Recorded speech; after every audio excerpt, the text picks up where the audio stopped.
By the light of the stars, I was hunting again for a mean old troll in a third-level den. I'd been lucky so far, this was old school rules.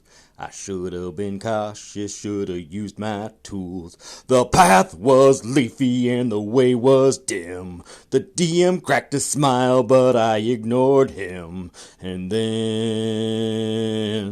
I fell into a spike pit. Hey Colin, it's Kevin calling in from the Red Caps podcast. Just wanted to say I really enjoyed hearing you talking about your mentor teacher, Miss M. I thought that was incredibly awesome to hear, and I really hope you share that with her. Send her that episode. I'm sure it would make her day, week, etc. And I also wish you the very best of luck in your upcoming adventures in being the man, the myth, the legend in the classroom, and going from there. So again, just wanted to comment on how inspiring and really awesome it was to hear how you described your interactions with her and the impact she had on your life.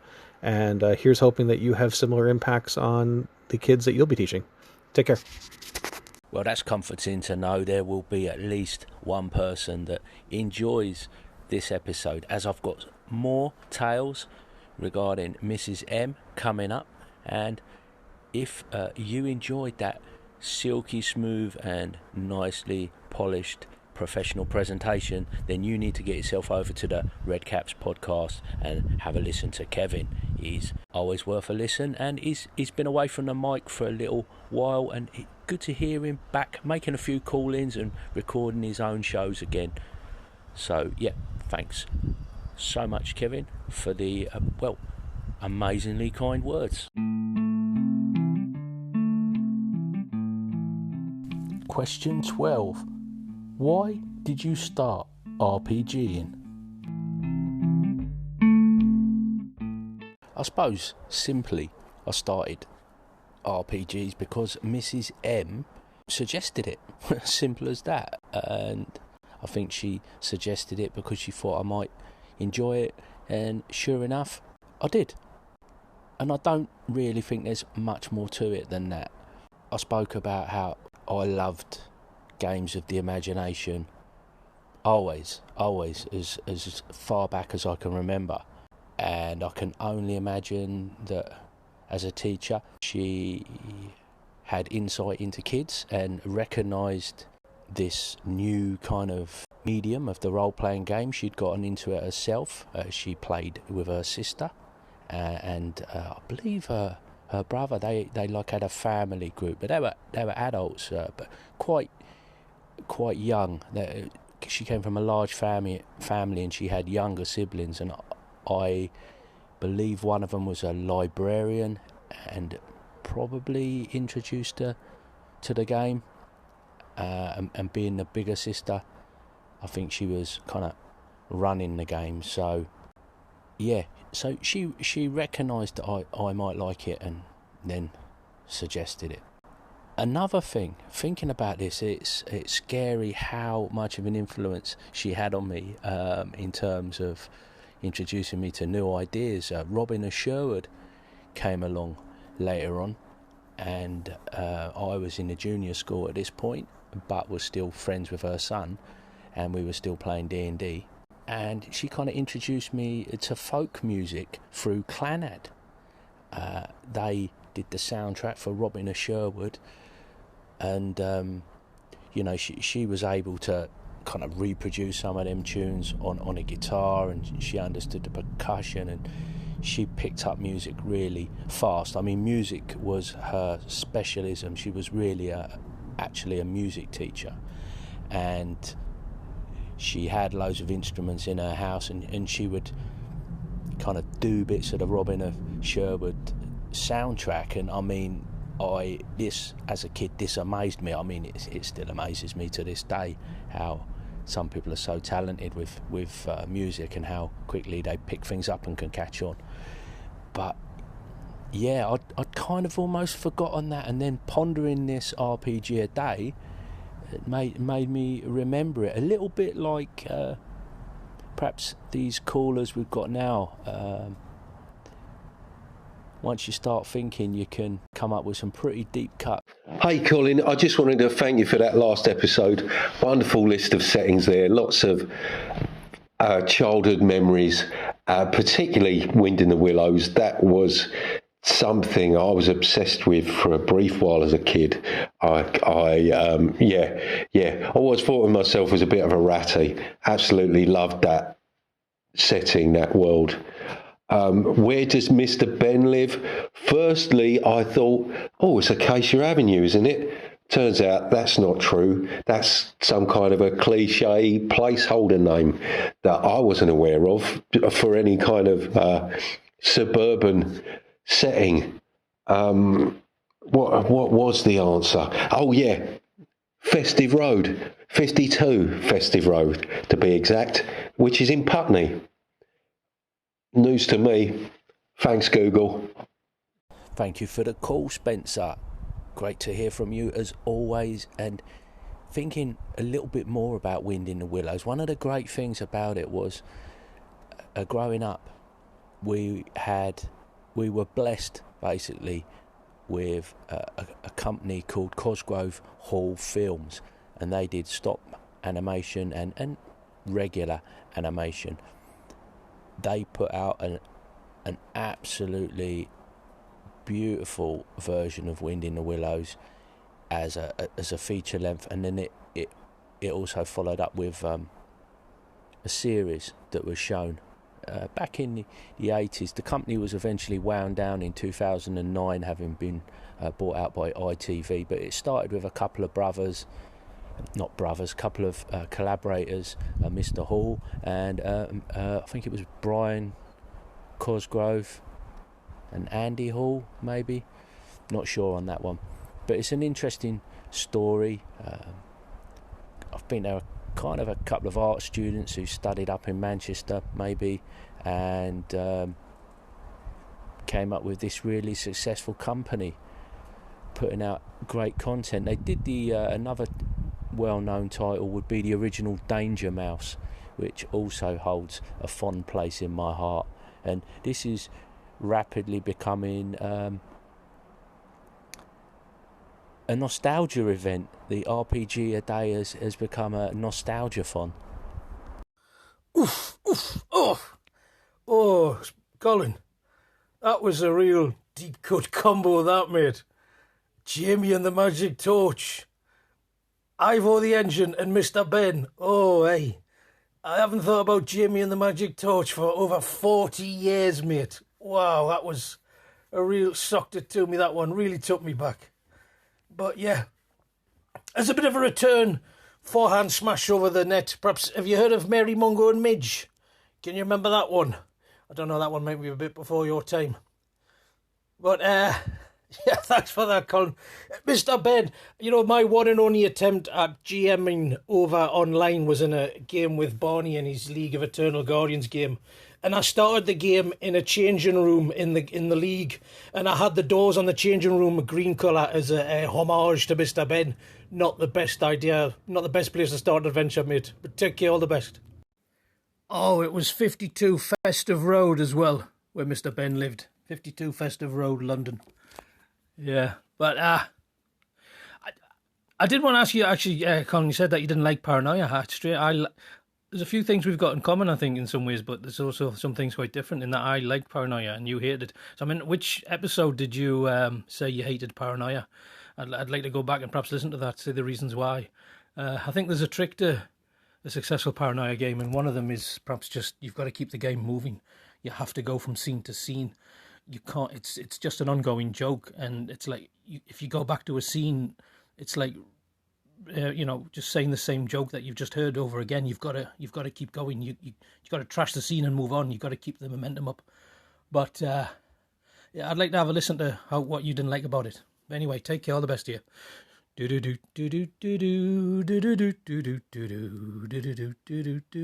In answer to your question, Safer, Mary, Mungo and Midge, whilst I've heard of it, it was a little bit before my time, and I've never actually seen any of it. Yeah, Jamie and the Magic Torch was quite a deep cut, and now I need to get on YouTube and see if I can catch an episode of that and just try and refresh my memory a little bit, as I will, I think, with Danger Mouse. And my daughter also was talking about Wurzel Gummidge. I've got that on DVD somewhere, but the copy was a little bit disappointing, which is one of those problems with the older stuff. If they're not popular enough to be restored, I guess.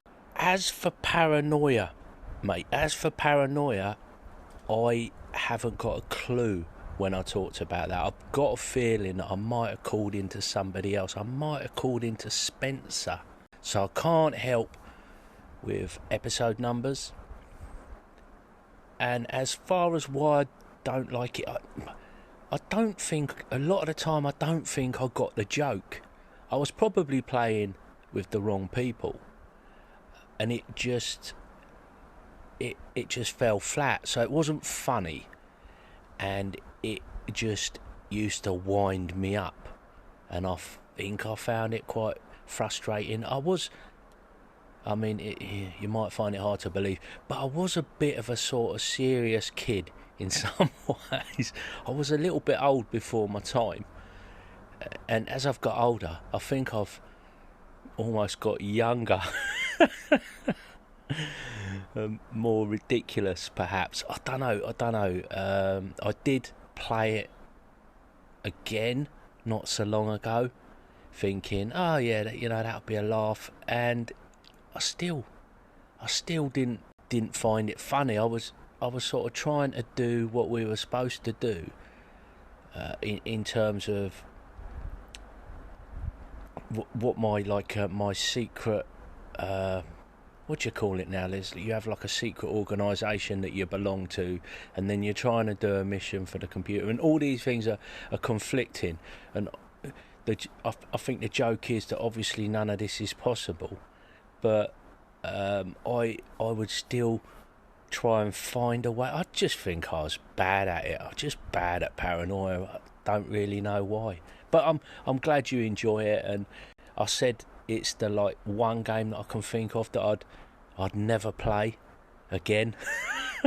But I don't know whether that really is true. It's just that there's so many other games, and to be fair, there's probably a bunch of games that I'm not really interested or too interested in playing.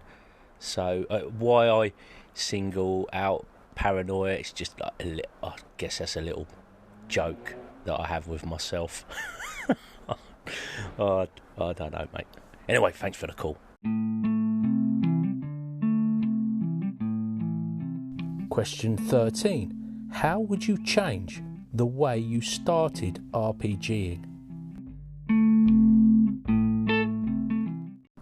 In answering this one, I am going to take a leaf out of the book of the mighty Joe Richter of Hindsightless, who posited this theory that he'd had such a large gap in the middle of his RPG gaming history that he felt he'd almost started when he was young and then restarted again when he was a bit older, and that makes perfect sense to me. It's like a rebirth into the hobby. So I am going to put aside a little bit of that nostalgia, having said that it's a nostalgia font, and come to a little bit more recent history with my re-emergence into the RPG scene. Regular listeners will recall me talking quite a bit about this in my Board Game Brother episodes with Arfed. We were chatting about our board games and how quite often we found ourselves looking for something that would scratch the RPG itch, and then eventually I decided that, well, maybe there was no other way for it than to actually just forget about the likes of Descent and games like that, and just get back into RPGs. And this was facilitated by the purchase of the 5th edition starter box set, which showed me or illustrated to me that, well, it wasn't as hard as all. And because of the way technology had moved on, there was a lot more assistance in this process of picking up RPGs and getting into it, there's lots of advice available and podcasts and things like that. And I was listening a lot to the Dice Tower podcast, and there's another podcast, a bunch of guys on there, and I can't for the life of me think what it was called now. And some of them were starting to show interest in RPGs, and I was sort of following along with their progress. And as I say, this was bought for me, this starter set, and one thing led to another. I ended up taking the plunge. In hindsight, I would do things differently, because I got sucked into the whole 5e thing and didn't appreciate that there was going to be this whole drama between like what I came to realise would be the like OSR and older players, and then like the news scene and the more commercialised type of D&D and the whole social media thing. Because when I first time round, there was none of that. There weren't really, or it didn't seem that there was a scene much beyond your own group. You just bought the books, and you bought Dragon magazine and a few magazines. Maybe you'd go down to the guard room in Dunstable, and there'd be some person shuffling about in there, another customer, and you never spoke to them. And there was a wargaming club, and part of the wargaming club had RPG players, and I learnt a bit about Marvel superheroes and stuff like that by playing with them guys. That's when I first played Call of Cthulhu, and these were older guys, so they had this kind of mystique. I was a teenager by this point, I think, so I liked that introduction to it. It was all very pleasant, and they I mean, the war gamers and the role players, they weren't really a different crowd at that club. They just one week would do one thing, another week they would do something else, and there were some like quite a bit older guys that would play with super tiny little tanks and go on about these wars that you'd never heard of, and they were like proper what we would know as grognards now. But yeah, coming back to what I was saying, you know, the negativity and all of that, I didn't understand getting back into it. I didn't appreciate it, and if I'm honest, I think I would have stayed well clear of it all. Instead, I kind of I don't know, felt like I got dragged into it a little bit, almost finding myself defending the 5th edition, the most recent edition. I felt probably a little bit grateful because it had got me back into the hobby. I wouldn't say I've really been accepted by that crowd, so I don't really fit in with the 5e crowd, and I don't really know where my place is, so I kind of just do my own thing. I think if I was going to start over, I would have perhaps just picked a different game and done my research a little bit better. Yeah, I don't know. It's a tough one. It's a tough one to answer. I kind of know what I mean, but I'm not convinced that I'm doing a very good job of explaining myself, really. But folks listening to Spikepit would probably be fairly used to that, I'd imagine.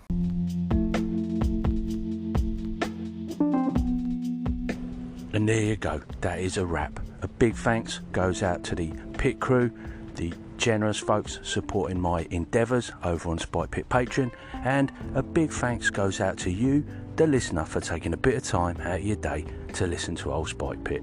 Take care, and I'll catch you later.